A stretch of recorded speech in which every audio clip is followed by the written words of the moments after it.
Hi everyone, today I'm going to teach you how to create these two buttons that are joined together.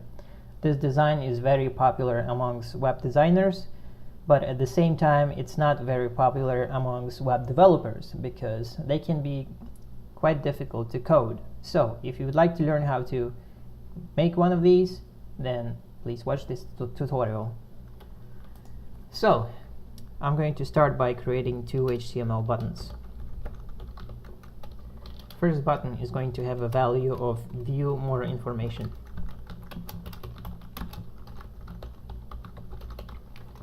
Second button is going to have a value of sign up now. Now we have two buttons, but they don't look so pretty, so we need to style them. I'm going to give them two classes.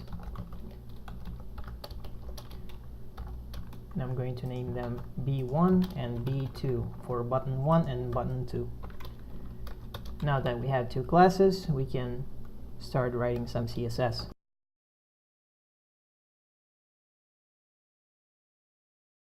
B1 is going to have a font size of 18 pixels.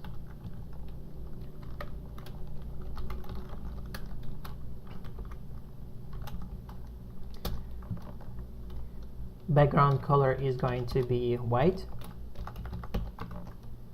Border is going to be 1 pixel solid dark gray. And padding is going to be 10 pixels top, 10 pixels right, and 10 pixels bottom, and 10 pixels left. Okay. Alright, now I'm going to just duplicate this to save a little bit of time, and I'm going to name it B2, and we're going to set background color to dark gray. Color is going to be white.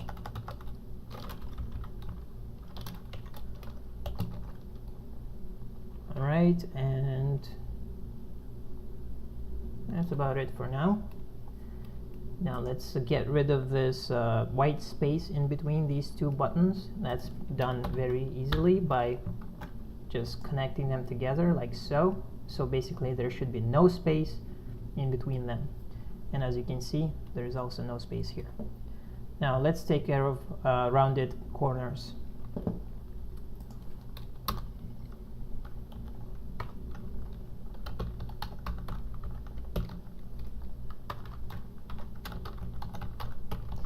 So border radius is going to be, right now we're working on button number 2, so border radius is going to be 0 pixels left, 5 pixels right top, 5 pixels bottom right, and 0 pixels bottom left, like so. And as you can see, we have rounded edges, and we have to do the same thing to the bottom one.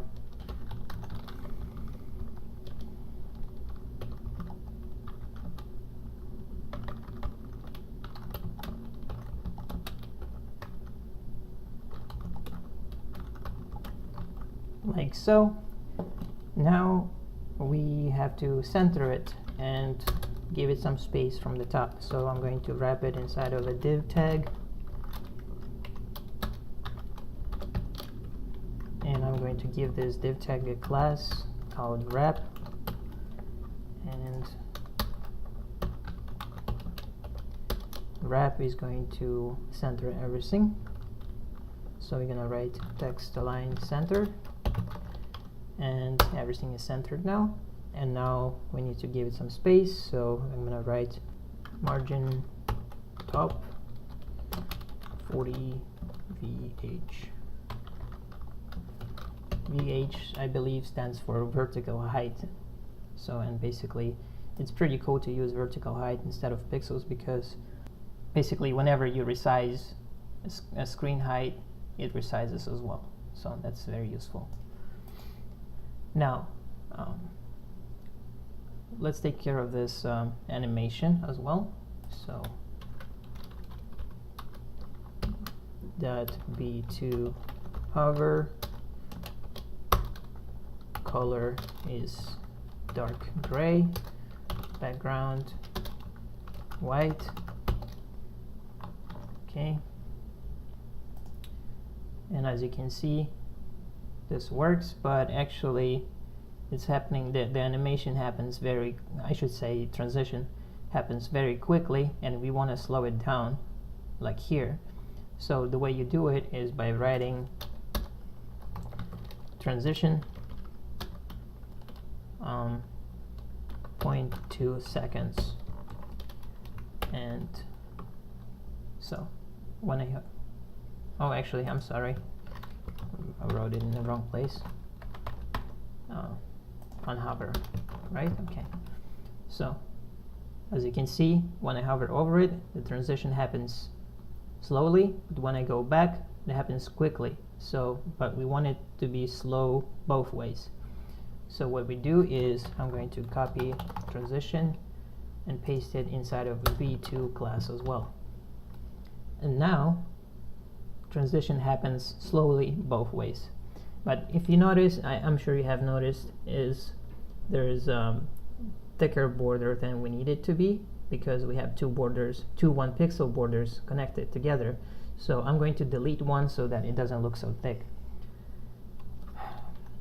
So we're gonna go to B2 and we're gonna write border left, oops, left 0 pixels. And as you can see, the border is 1 pixel now. Perfect. Now let's go and tackle the hardest part. We're going to change the font size of this button, because as you have noticed, this font size is a lot larger than what we have here. So instead of 18 pixels, we're going to set it to 25. And as you can see, by doing so, it completely messed up our layout, and the buttons no longer align. So what we have to do is align the text vertically in the middle. So what we have to do is write vertical align middle. Okay, now the text is aligned in the middle, and now we have to take care of this extra padding. The way I'm going to do it is, I'm going to right click on it, press inspect, and then right click again, inspect, and we're going to change padding from 10 pixels to 8 pixels on the top and 8 pixels on the bottom.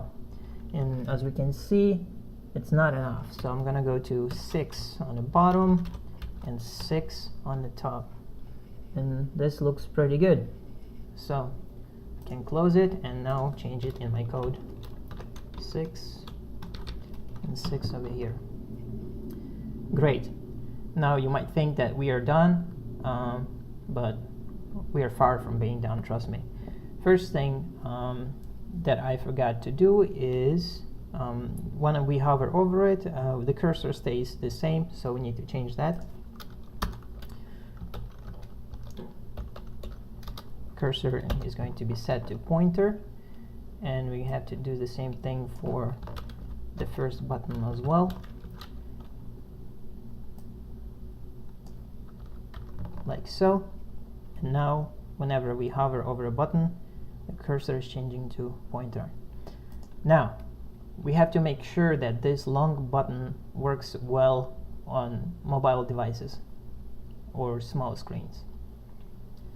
So I'm going to inspect element and click on this icon right here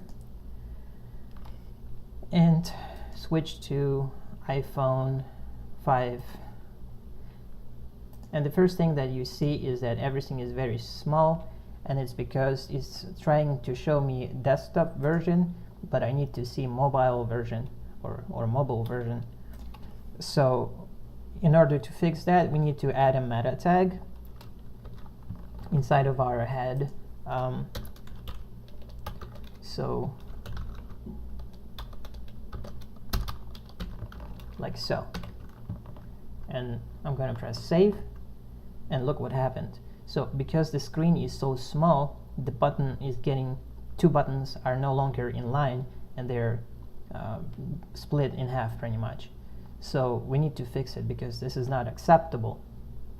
The way we do it is by modifying wrap class. So we're gonna write inside of our wrap class, we're going to write display flex. I want to save it, and it seems to be working fine, right? But when I go back to responsive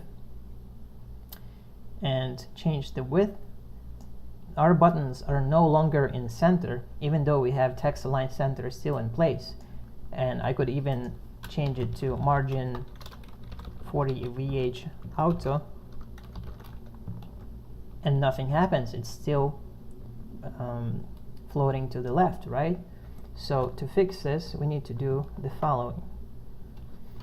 We're gonna get rid of this text align center because it's not doing anything. And underneath display flex, we're gonna write align items center. And then we're gonna write justify content center. And now everything is in the center the way it should be. Okay, so you might think that we are done, but not yet, unfortunately. You're gonna resize it back to a smaller screen again, and as you can see, buttons are in line, but we have padding problem. So what we are going to do is inspect element again, and then change the padding to 4 pixels from the top and 4 from the bottom, and that's not enough, so we're gonna change it to 2. Okay, that's much better. Alright, so I'm gonna close it and change it again. Okay, but now whenever we are on the big screen, as you can see, the padding is not right. So we have to give each button a minimum height. We're gonna start by specifying a fixed height just for testing purposes. And I think those buttons are about 40 pixels tall or so. I'm gonna save it, and as you can see, this button just got a little smaller, so we need to make it a little larger, maybe, I don't know, 43. And okay, I'm gonna delete it. Yeah, perfect. So that 43 pixels is the height of our button. But now if I resize it to a smaller screen, the text is overlapping the actual button, so that's not good. We need to fix that. So we need to change height to minimum height. We need to make this button responsive. So I'm going to inspect again, and as you can see, everything works fine. And just a quick tip if you don't know, basically the smaller screen is iPhone 5, which is 320 pixels wide. So whatever happens below 320 pixels, you shouldn't really worry about. So you have to make sure that every one of your websites works perfectly on the smallest phone, which is iPhone 5, and all the way to the up to the desktop version. Okay, so in our situation, everything works fine. Buttons work, but they're not doing anything.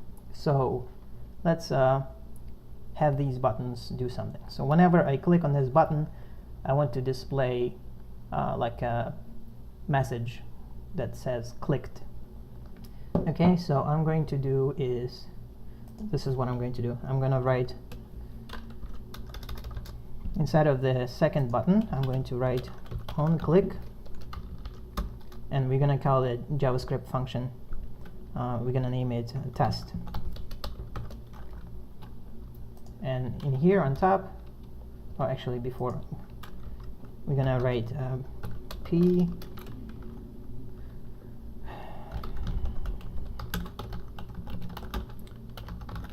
Okay, so we're gonna this text is going to change whenever we click on this button. Okay, so we're gonna give this paragraph tag an ID, test1 for example, and in here on top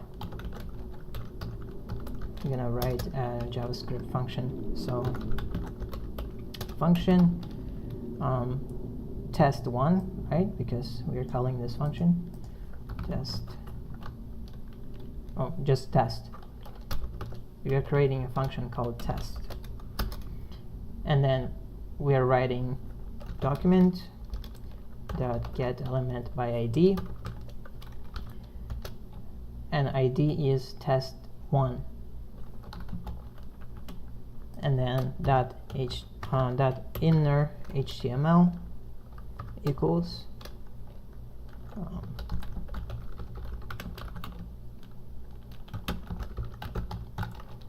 okay, so basically whenever I click on this button, this text should change to the button was clicked. So let's test if it works, and as you can see it works. But now when I clicked on this, we have this ugly outline, so let's get rid of it.